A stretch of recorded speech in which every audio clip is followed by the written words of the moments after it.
중등부 박진호입니다. 역대하 4장입니다.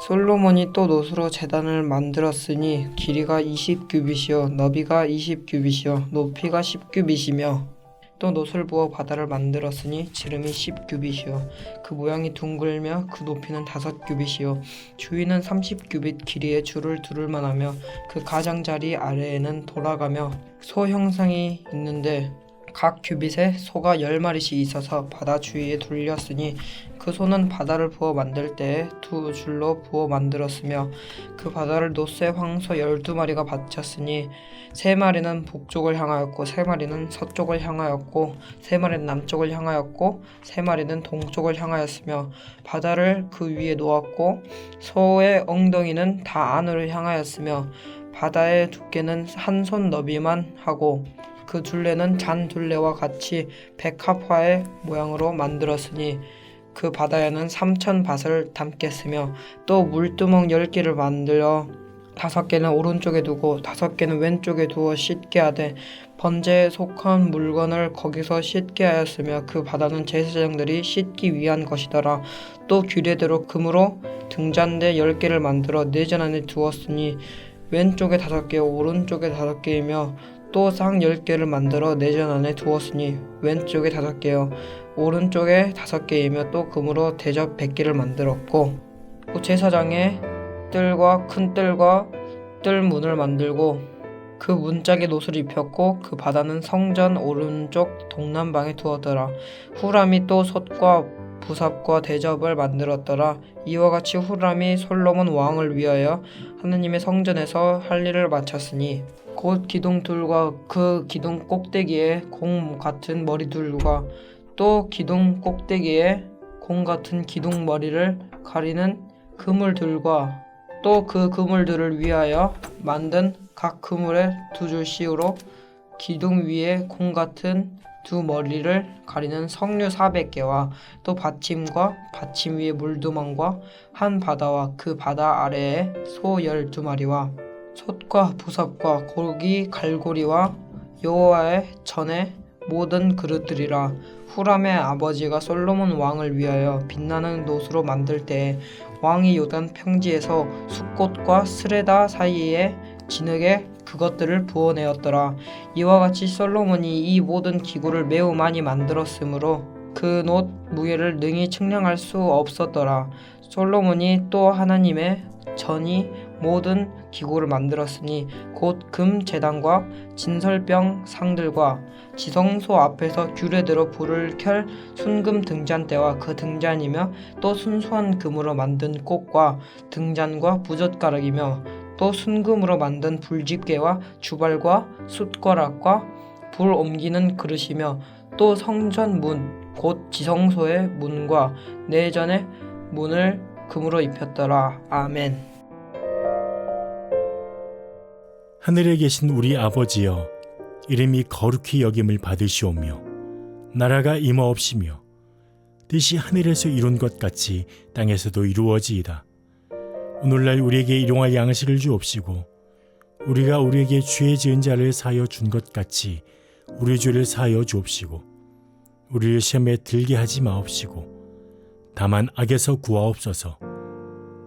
대개 나라와 권세와 영광이 아버지께 영원히 싸움나이다. 아멘.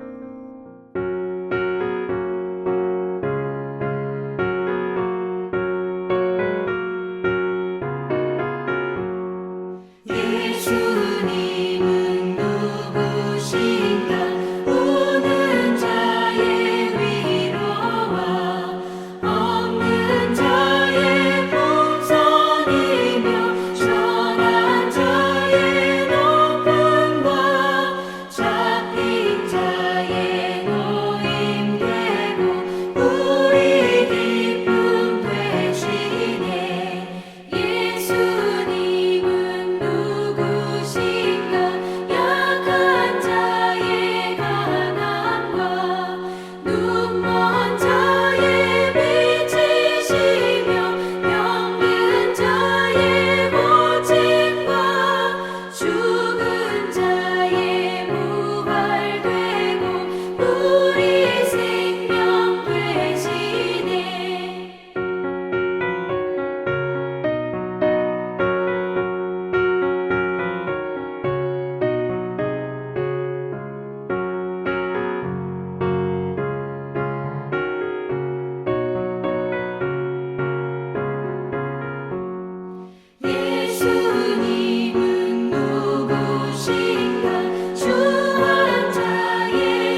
오늘 우리가 함께 나눌 하나님의 말씀은 히브리서 4장 14절에서 5장 10절 말씀입니다. 그 가운데 4장 14절에서 16절 말씀을 함께 봅니다.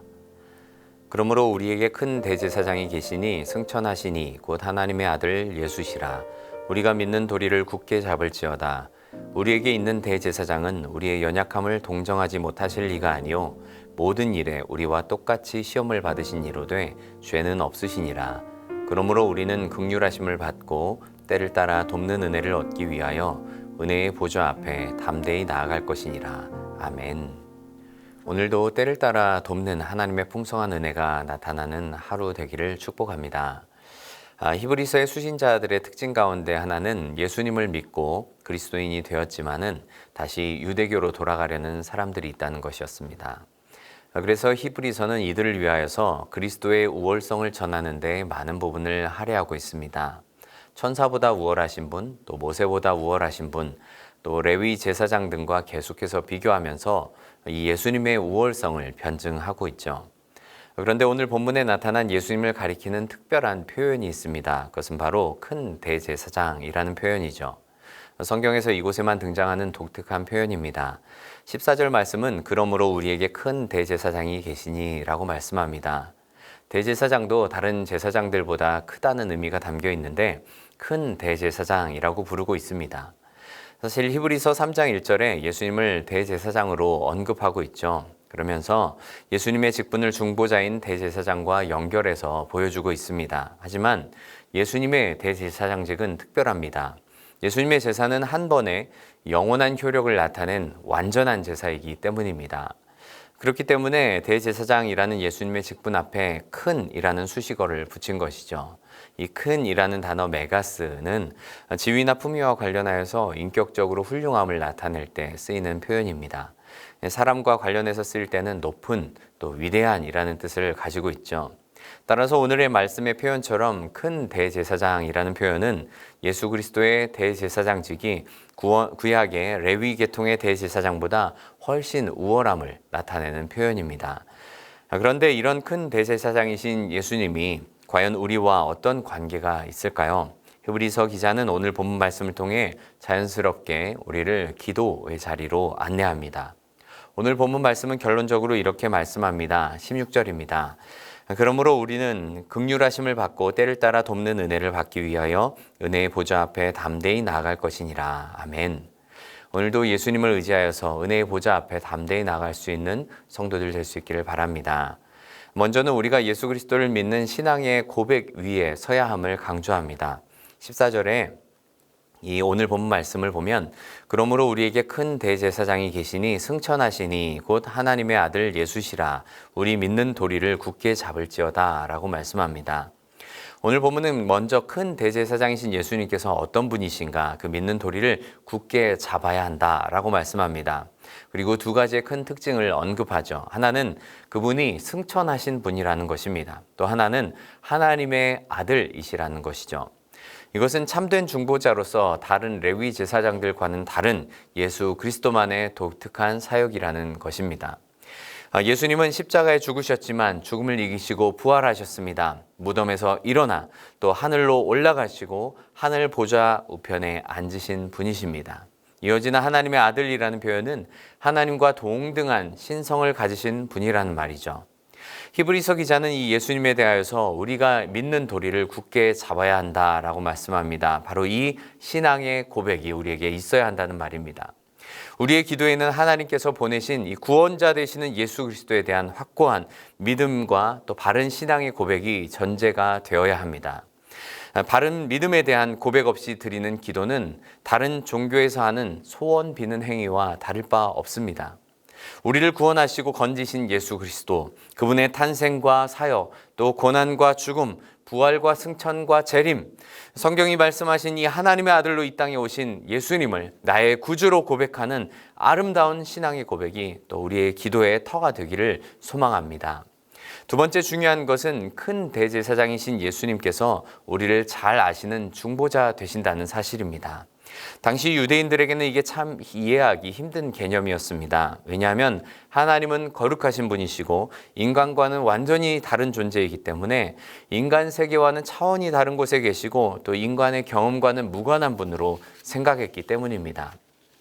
당시 헬라 철학 사상에서도 마찬가지입니다. 스토아 학파는 신의 가장 큰 특징은 인간이 느끼는 감각이나 감정과 섞일 수 없는 존재라고 생각했습니다. 또 에피쿠로스 학파도 마찬가지죠. 신은 이 세상과 완전히 단절되어 있는 존재로 인식했습니다.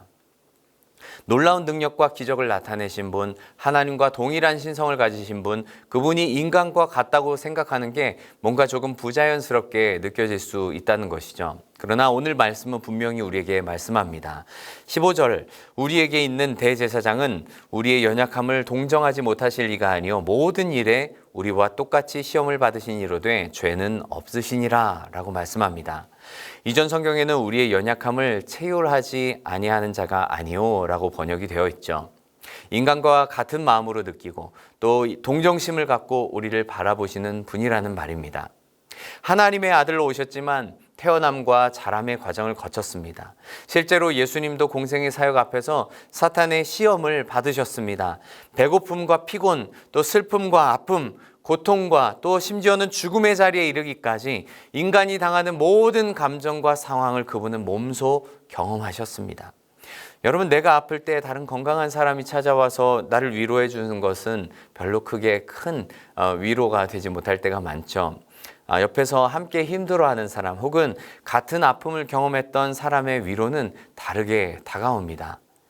하나님과 사람 사이의 유일한 중보자는 바로 우리 예수 그리스도이십니다. 예수님은 우리의 마음을 잘 아시는 분이십니다. 내 부족한 것을 아시고 채우시는 분이시고 또 내 고통과 아픔을 친히 아시고 또 위로하시는 분이십니다.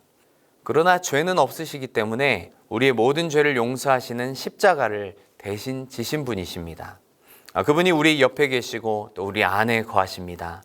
우리가 은혜의 보좌 앞에 담대히 나갈 수 있는 이유는 그분이 바로 우리의 중보자 되시기 때문입니다. 세 번째로 이처럼 예수 그리스도를 믿는 신앙의 고백 위에 또 중보자 되시는 예수 그리스도를 의지하며 나갈 때 우리에게 어떤 은혜가 주어질까요? 그래서 다시 말하면 은혜의 보좌 앞에 담대히 나아가야 할 이유 또 목적이라고도 말할 수 있습니다. 16절 말씀입니다. 그러므로 우리는 긍휼하심을 받고 때를 따라 돕는 은혜를 얻기 위하여 은혜의 보좌 앞에 담대히 나아갈 것이니라. 아멘. 오늘 성경은 우리에게 주시는 은혜 두 가지를 말씀합니다. 하나는 긍휼하심을 받는 것, 또 하나는 때를 따라 돕는 은혜라는 것이죠. 예수 그리스도를 통해 나아가는 우리를 하나님께서 불쌍히 여기시고 은혜를 주십니다. 사실 연약하고 또 불순종하고 죄를 저지른 우리를 예수 그리스도를 통해서 받아주시는 은혜를 허락해 주시는 것입니다. 사실 하나님 앞에 나아가서 기도할 때 하나님 앞에 서기가 민망할 때가 얼마나 많습니까? 그러나 우리를 받아주시는 그 하나님의 놀라운 은혜, 예수님 때문에 얻게 되는 큰 은혜입니다. 뿐만 아니죠. 우리를 하나님 품에 받아주실 뿐 아니라 때를 따라서 도와주신다고 말씀합니다. 사실 하나님의 도우심이 없으면 우리는 한순간도 살 수 없는 존재 아닙니까? 순간순간마다 하나님의 도우심이 필요합니다. 만나는 사람들마다, 만나는 상황들마다 우리 하나님의 도우심의 은혜가 필요합니다. 적절한 때에 베풀어 주시는 이 하나님의 은혜, 날마다 우리에게 필요한 일용할 양식의 은혜, 그것을 오직 예수 그리스도를 통하여서 우리에게 공급해 주신다고 말씀하고 계십니다. 말씀을 맺겠습니다. 우리의 힘과 또 우리의 자격으로는 결코 하나님의 은혜 보좌 앞에 나아갈 수 없습니다. 오직 큰 대제사장 되시는 예수 그리스도만이 우리를 하나님께로 인도하시는 유일한 중보자가 되십니다. 예수님이 하나님의 아들 그리스도이심을 고백하는 이 아름다운 신앙의 고백 위에 우리의 연약함을 동정하시는 그분의 이름을 힘입어 나아갈 때 하나님께서 주시는 그 긍휼함과 도우시는 은혜가 충만하게 나타납니다. 그 은혜를 입기 위하여서 우리도 예수 그리스도를 힘입어서 은혜의 보좌 앞에 오늘도 담대히 나갈 수 있는 성도 될 수 있기를 간절히 축복합니다. 함께 기도하겠습니다. 하나님 아버지 감사합니다. 우리를 위해 베푸신 예수 그리스도를 통한 놀라운 구원의 은혜를 찬양합니다. 오늘도 그 이름에 힘입어 은혜의 보좌 앞에 담대히 나아갈 수 있기를 원합니다. 자격 없고 무능한 우리지만은 하나님의 긍휼의 은혜를 입게 하여 주시고 날마다 때를 따라 도우시는 하나님의 은혜를 허락받게 하여 주시옵소서. 우리의 참된 중보자 되시고 또 유일한 구원자 되시는 예수님을 오늘도 믿고 고백하고 바라봅니다. 그 은혜 안에서 풍성한 하나님의 사랑을 누리며 살게 하여 주시옵소서. 감사드리며 예수님 이름으로 기도드립니다. 아멘.